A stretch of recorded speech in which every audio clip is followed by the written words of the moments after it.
Good afternoon, RYNJ. It's been a while since I posted a video. We're hoping to bring back Middos Monday videos Monday and Tefillah Tuesday on Tuesday. I have my notes down here, and I'm hoping to start by reminding you to please make sure you're following Google Classroom closely. Not all the time we have active learning, but many times you do have something to do. A lot of times test information and assessment information is posted there. Please make sure. We will also be redistributing those behavior charts as soon as I get them printed. Please make sure you're doing those. A reminder that we have Middos Monday, not Middos Monday, but the Mystery Box Monday mention. We're going to hopefully get a prize of a mystery box somehow. I'm going to work on it. And then also by Bernstein's cards, the playing cards, the Israel cards are also going to be in some sort of raffle, some sort of project, some sort of prize. So make sure you're trying to collect those by behaving properly in class, by not disrupting, by sitting in your chair, by doing notes and participating as we should be doing every day.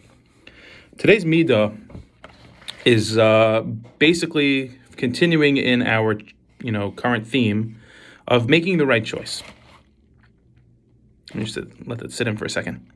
Making the right choice, even if there is someone else maybe making the wrong choice, or making the right choice against the odds, against the bad, and weighing it and making sure I'm doing the right thing.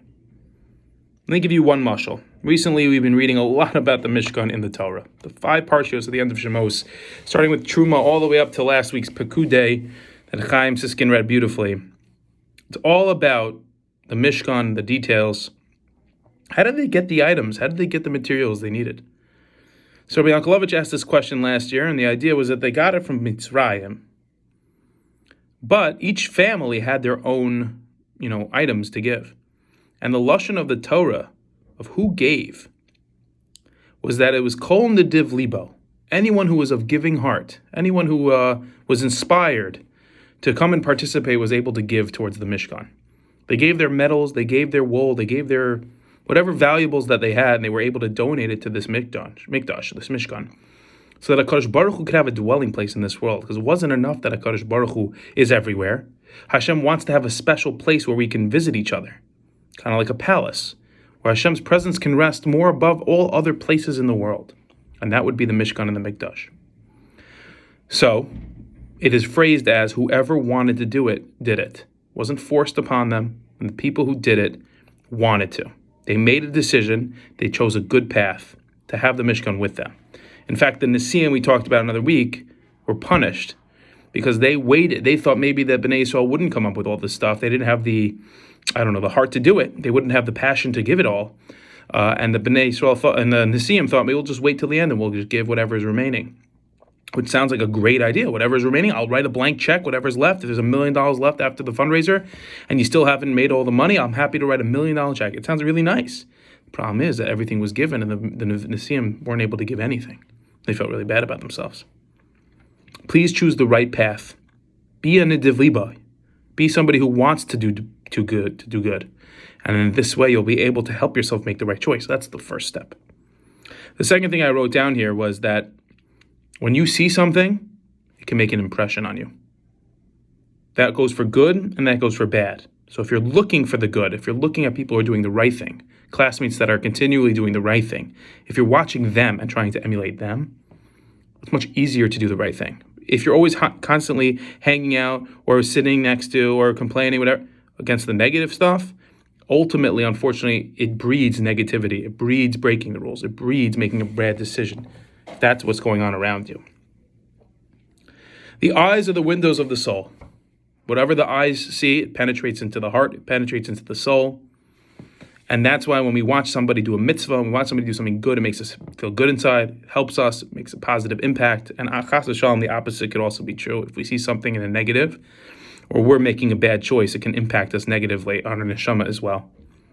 Rabbi Price one time on Friday told a story that there was a husband and wife who had a house, and they realized that their neighbor, they had a new neighbor moved in, whatever it was, and as the husband and wife were sitting around their coffee table, drinking coffee, eating breakfast, whatever, they noticed that the wife across the street was starting to hang up her laundry, and fairly young, whatever, maybe they couldn't tell, but the wife looked out the window and said, "Something doesn't look right. She looks like she's hanging up all this dirty laundry." the stained sheets and the clothing is not fully white again. Like, what is she doing hanging up all this laundry if it's not fully clean yet? And every week on Sunday morning, they would sit together and the wife would tell the husband, look, she's at it again. And she would laugh at her. Look at her hanging up this like laundry. She didn't even clean it properly. She doesn't know what she's doing, this poor girl. And she would just sit there and laughing.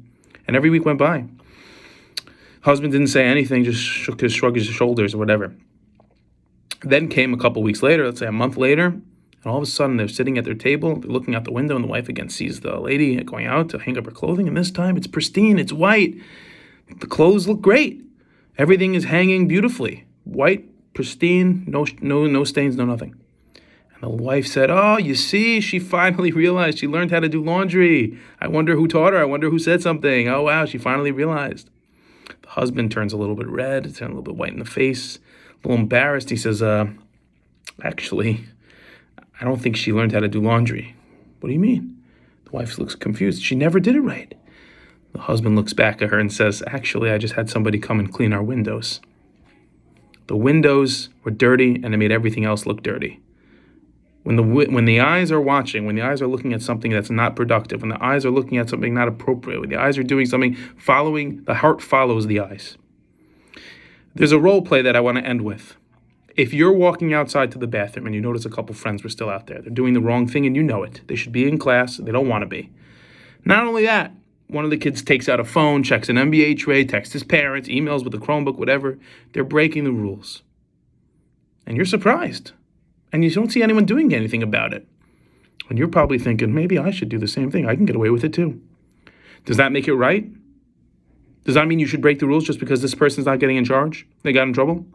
What can you do to prevent making a bad decision going forward when this is happening? What steps can you take to try to protect yourself and make sure that you're still following the rules? And do you know that the rules should still be followed even if you see someone else breaking them? Just because somebody gets arrested and goes to jail doesn't mean that was something that everyone can now do. It's supposed to be a lesson. If somebody gets in trouble, it's supposed to stop you. And if that person doesn't get caught, that doesn't mean stealing is okay. It doesn't mean that breaking the law is okay. That doesn't mean breaking school rules are okay. So we're taking this with us. It's 7 minutes in. I don't want to take too much of your night. Please make sure you're listening, you're following these instructions. You're trying your best. Rabbi Bernstein says you're trying your best to make good decisions, even in the face of other people making mistakes. Don't look at them. Look at the positive people and say, wow, I should copy them. And that Rebbe doesn't get the other people in trouble. I shouldn't be one of those boys that joins along just because. Make good choices, make productive choices, make smart choices, and you will ultimately succeed way beyond what your wildest dreams. I promise you that. Bli neder. All right, guys, so please answer the questions I'll post. Please make sure you're doing your homework every night, and I will see you tomorrow.